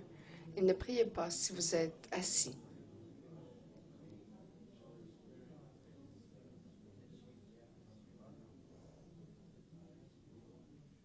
Can you feel how the presence of God's got stronger?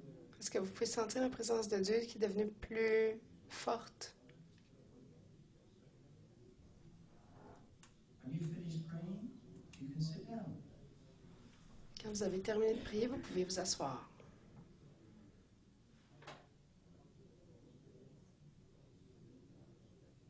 It's not your job to heal it. Ce n'est it's pas your job. votre travail de guérir. Vous devez prier seulement. Lorsque vous avez terminé de prier, I'm going to ask s'il vous you plaît, a vous question. asseoir. How many people Je vais vous poser une question. could feel something flowing through them? Combien de gens ici pour qui on a prié pouvaient sentir quelque chose? Les gens qui priaient ont pu sentir quelque chose passer à travers eux. How many people could feel something flowing out of them? Combien pouvaient sentir How many quelque people chose could feel something sortir flowing into them?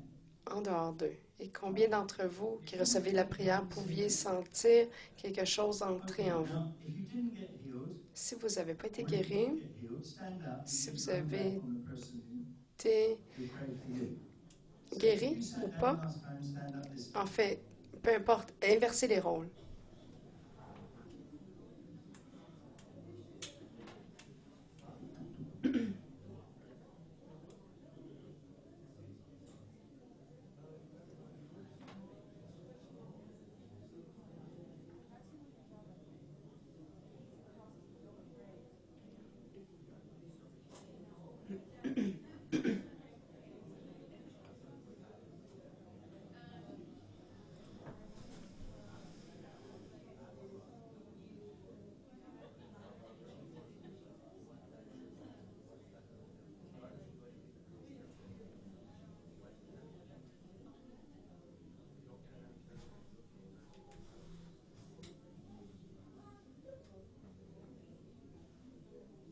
Okay, if you finish, please sit down.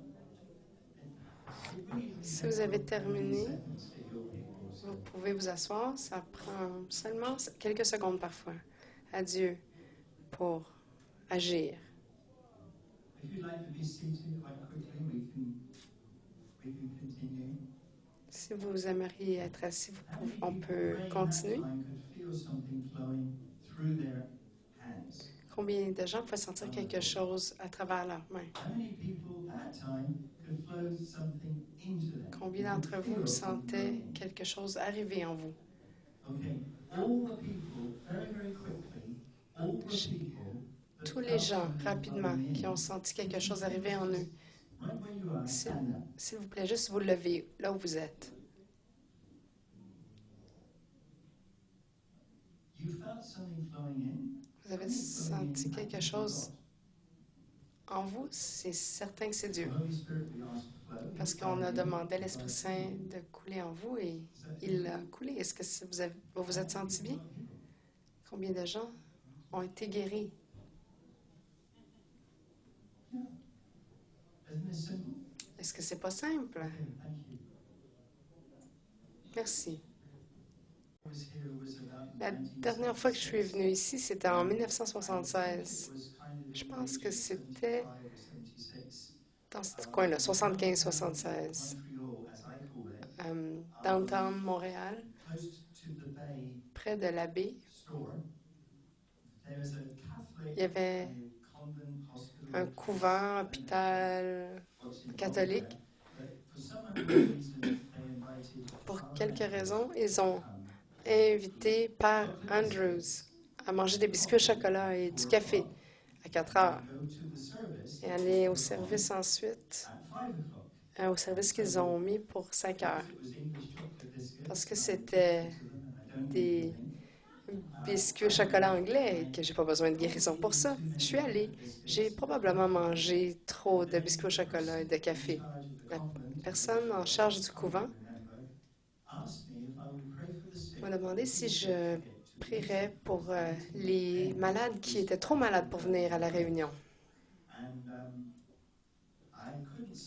Je ne pouvais pas dire non, parce que j'avais déjà mangé trop de biscuits au chocolat. Mais je préfère prier pour les gens lorsque la présence de Dieu est là. C'est là que les choses arrivent. Mais je suis allée quand même prier avant même que je puisse argumenter. Il y a eu une parade de gens malades qui s'est présentée. Et par le temps que j'ai fini à imposer les mains sur eux, je n'avais plus de foi. Ils sont arrivés malades et ils sont repartis malades. Et là, j'ai dit, oublie ça, Yann, t'as pas d'onction de guérison. Parfois, ça peut aller de mal en pis. Et c'est ce qui est arrivé. Il n'y avait pas d'interprète. Je peux dire en français, fluidement, le crayon est sur la table, mais ça aide pas. Alors, je pouvais juste prendre une Bible en français et la lire. Essayer de faire du sens en mélangeant quelques versets. Alors, j'ai dit, tiens, je vais montrer aux catholiques que je les aime. Alors, j'ai dit, je vais prêcher sur Marie. Alors, tout ce que je savais, c'est que Marie est apparue, un ange est apparu à Marie, qui n'était pas mariée. Tu vas avoir un fils. Cette merveilleuse femme a ouvert son cœur, son esprit et son utérus à l'Esprit Saint. Alors que je prêche ça, les gens sont trémoussent sur leur chaise et les prêtres catholiques, il n'y a pas d'onction nulle part.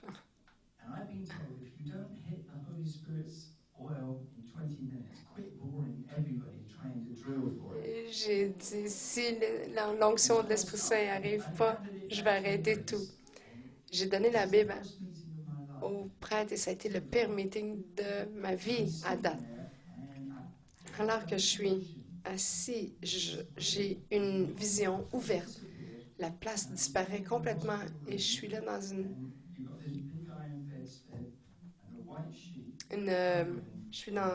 je suis dans une pièce et je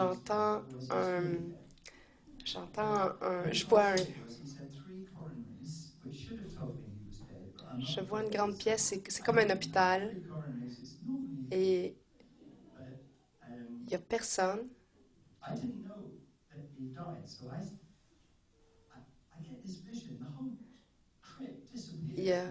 Tout ça disparaît. Je regarde comme une tente. Et j'ai dit, peut-être qu'il y a quelqu'un là qui... C'est comme une tente à oxygène et il respire. Là, je me suis dit, peut-être que faut pas que j'interrompe le prêtre. Si je l'interromps pas, cet homme va pas être guéri. Mais là, j'ai dit, de toute façon, je ne reviendrai jamais ici. C'est comme un cauchemar, alors je vais interrompre le prêtre. Et j'ai dit, excusez-moi. Et le prêtre arrête et dit, je m'excuse, j'ai vu cette image. C'est comme dans un hôpital, il y a quelqu'un qui a été guéri.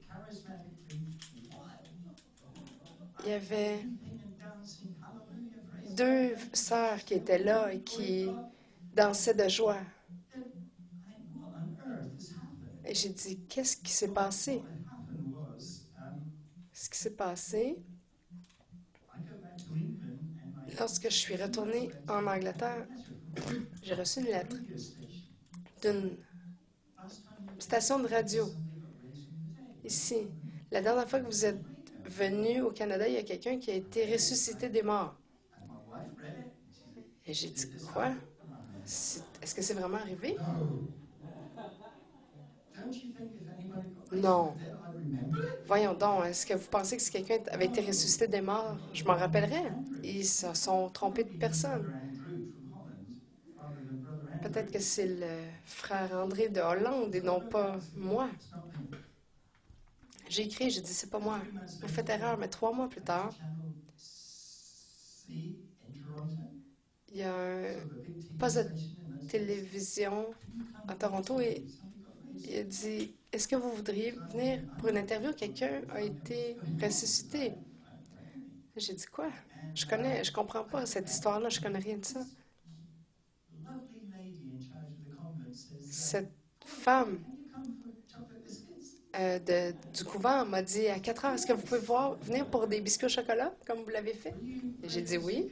Elle a dit, est-ce que vous pourriez prier pour des malades à 5 heures? Il dit, mais j'ai fait ça la dernière fois. Personne n'a été guéri.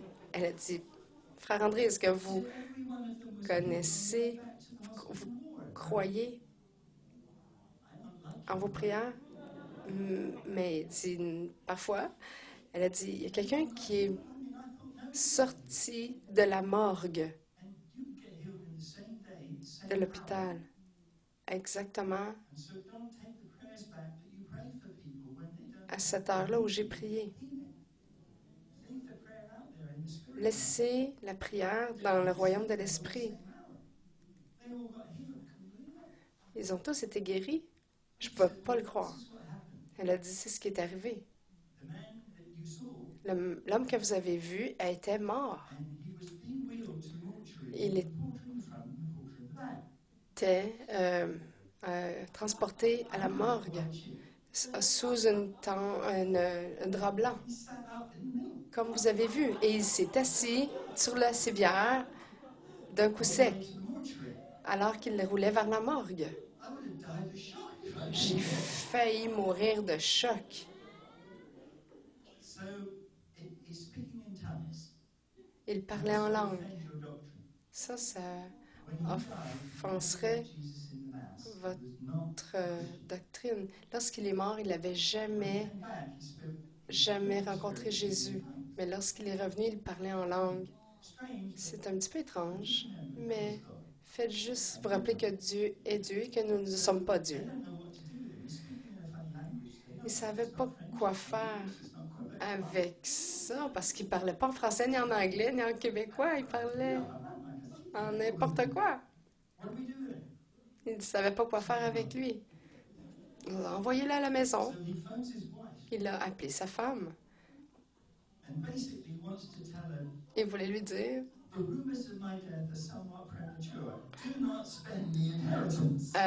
l'heure de mon mort est un petit peu prématurée, alors s'il te plaît, ne gaspille pas tout l'héritage. Mais là, il ne savait pas comment parler.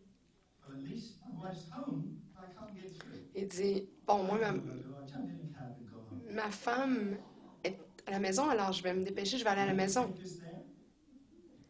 The relatives are there. Les gens, tout le monde, toute la famille est là. He walks in. Et il marche dans la maison. Il rentre dans la maison. The next door neighbours have been told he's dead. Les voisins ont été He's on his tractor cutting his grass. dit qu'il était mort et le lendemain, il tond son gazon. Swept into the kingdom. Il y a 11 personnes qui sont venues au Seigneur à travers cette histoire. And it was the worst meeting I ever had. Et ça avait été le pire meeting de ma vie. God can, what God does, he Dieu, ce qu'il fait, c'est qu'il vous permet d'avoir la louange, the pleasure and the tout le plaisir et l'excitation. He said, if you want to sleep, Mais il dit, si tu veux dormir après un meeting, give me back the glory before you go to bed. donne-moi, I awake all night dreaming about meeting. donne-moi la gloire avant d'aller Glory is heavy. dormir parce que sinon tu dormiras pas de la nuit. La gloire, c'est God wants pesant. glory. You can have the thanks. Dieu veut la gloire, vous pouvez avoir les louanges et les remerciements, mais Dieu veut sa gloire. Redonnons-le à lui. Father, in the name of Alléluia, dans le nom de Jésus. pray, Lord, that Je you take prie, Seigneur, que tu vas prendre la semence qui a été déposée ce soir dans la vie des gens, leur cœur. C'est une période de récolte pour le Québec, Seigneur, pour Montréal, tel que tu me l'as dit. in the 70s. La semence a été énorme dans les années 70, alors la récolte sera énorme, Seigneur. Your presence come. Père, que ta présence vienne. Bless them. Bénis-les, utilise-les Stay on. à partir de maintenant, dans le nom de Jésus. And all God's people say, Tous les gens disent Amen. Le peuple